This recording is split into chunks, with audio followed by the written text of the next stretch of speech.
여기 성경 사도행전 13장 42절 이하에서는 사도 바울이 비시디아 안디옥에서 어떻게 복음을 전하였는가, 그리고 어떤 일이 일어났는가, 여기에 대해서 말씀을 하고 있습니다.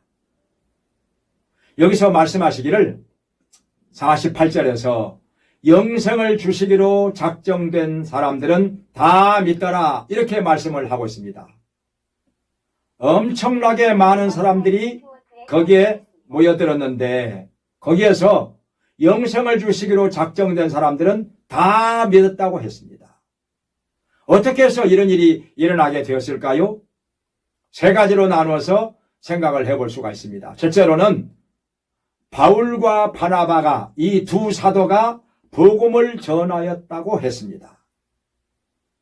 그들은 구브로 섬에 가서도 여기저기 다니면서 복음을 전하였고, 그리고 이제 배를 타고 다시 육지로 건너와서 비시디아 안디옥에 이르러서도 회당에 가서 거기 모인 사람들에게 성경을 가지고 복음을 전하였습니다.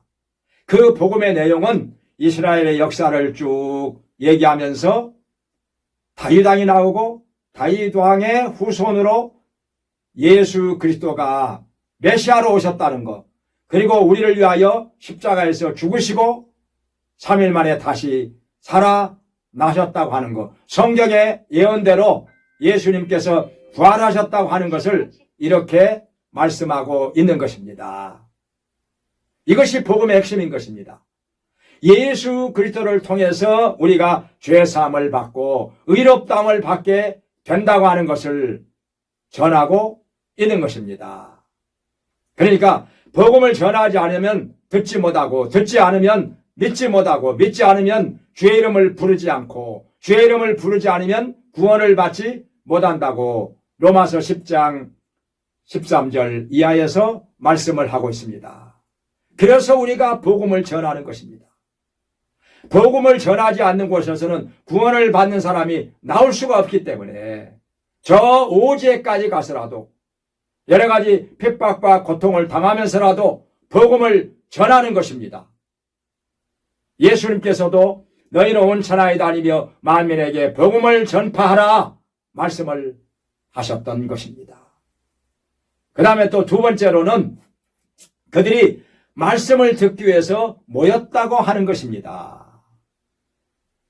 다음 안식일에도 우리에게 와서 말씀을 전해주세요, 이들은 부탁을 하였고, 일주일 후에 성내에 사는 사람들이 거의 다 모여가지고 말씀을 들었던 것입니다. 모이지 않고 말씀을 듣지 않으면 그들은 예수님을 믿지 못하였을 것입니다. 예수님을 믿지 않았으면 영생을 얻지 못하였을 것입니다. 그런데 그들은 사모하는 마음으로 다 모였습니다. 거의 다 모였습니다. 그리고 말씀을 들었습니다. 열심히 경청하였습니다.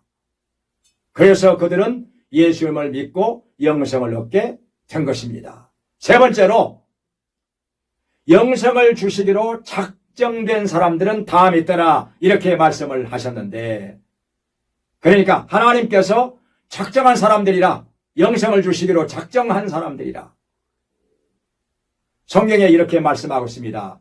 로마서 8장 29절 30절에서 또 미리 정하신 자들을 부르시고 부르신 자들을 의롭다 하시고 의롭다 하신 자들을 또한 영화롭게 하셨느니라, 이렇게 말씀하고 있습니다.